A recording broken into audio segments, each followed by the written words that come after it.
UP ATS ने देश विरोधी साजिश रचने वाले गैंग के मास्टरमाइंड मोहम्मद रजा को केरल के मल्लपुरम से गिरफ्तार किया है। सोमवार को भी 4 को गिरफ्तार किया गया था। ये पांचों प्रदेश में मुजाहिद आर्मी बना रहे थे। जांच में पता चला है कि इनके टारगेट पर हिंदू धर्मगुरु थे, जिनकी ये टारगेट किलिंग कर प्रदेश में दंगा भड़काना चाहते थे। मास्टरमाइंड को ट्रांजिट रिमांड पर लखनऊ ले जाया गया है, जबकि 4 को जेल भेज दिया गया है। चीन ने अपनी नई DF-26D गुआम किलर मिसाइल का सफल परीक्षण किया है। ये मिसाइल न्यूक्लियर या कन्वेंशनल हथियार ले जा सकती है। इनर्शियल नेविगेशन और सैटेलाइट से बड़े नौसैनिक जहाजों पर हमला कर सकती है। इसकी रेंज करीब 4000 किलोमीटर है। ये अमेरिकी मिसाइल डिफेंस को भी चकमा दे सकती है। चीन के इस परीक्षण के बाद से अमेरिका की चिंता बढ़ गई है। 3 सितंबर 2025 को बीजिंग की परेड में इसे आधिकारिक रूप से दिखाया गया था। अमेरिकी राष्ट्रपति डोनाल्ड ट्रंप ने क्वांटिको में सैन्य अधिकारियों से बातचीत के दौरान कहा, अगर मुझे नोबेल शांति पुरस्कार नहीं दिया गया तो ये अमेरिका का अपमान होगा। ट्रंप ने भारत और पाकिस्तान के बीच युद्ध रुकवाने के दावे को फिर से दोहराया है। ट्रंप ने कहा, मैंने अब तक 9 महीने की सरकार में 7 युद्ध खत्म किए हैं। भारत पाकिस्तान दोनों परमाणु ताकतें हैं। मैंने उनके बीच चल रहे मामले को सुलझाया है।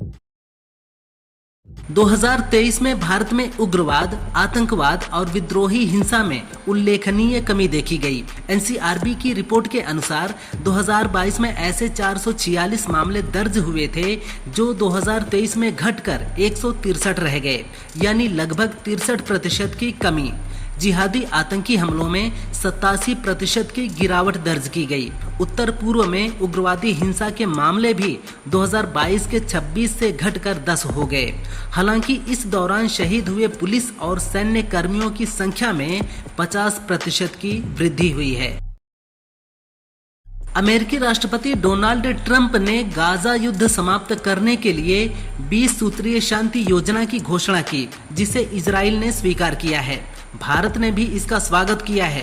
पीएम मोदी ने कहा, ये योजना फिलिस्तीनी इजरायली लोगों के साथ ही पश्चिम एशिया में दीर्घकालिक शांति, सुरक्षा और विकास का मार्ग प्रदान करती है।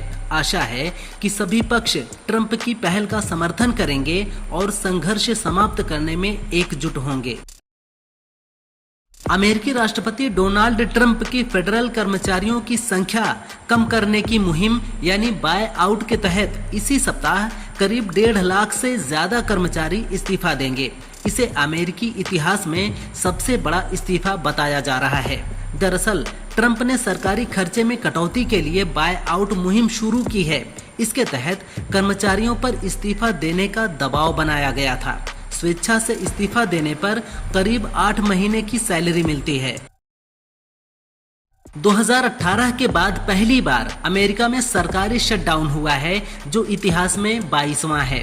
पिछला शटडाउन 22 दिसंबर 2018 से 25 जनवरी 2019 तक 35 दिन चला, जिससे अर्थव्यवस्था को $3 अरब का नुकसान हुआ। बता दें, सरकार को खर्च के लिए कर्ज से फंडिंग चाहिए होती है, जिसके लिए संसद में बिल लाया जाता है। इस बार हाउस ऑफ रिप्रेजेंटेटिव से फंडिंग बिल को मंजूरी नहीं मिली, जिसके चलते शटडाउन शुरू हो गया। दुनिया की सबसे बड़ी इकोनॉमी वाले देश अमेरिका में शटडाउन हो गया है। 2018 के बाद ये पहला मौका है जब देश शटडाउन हो गया।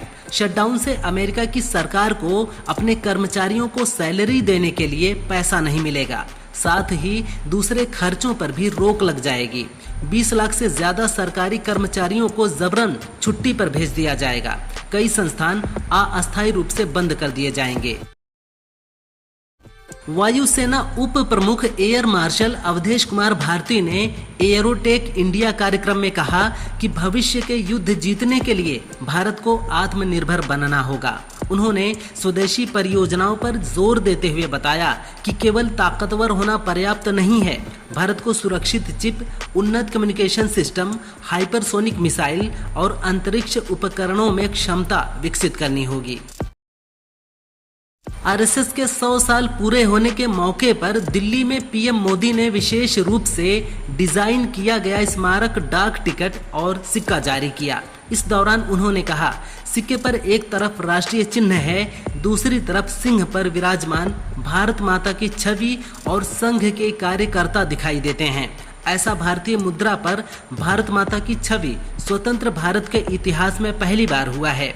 इस सिक्के पर संघ का बोध वाक्य भी है।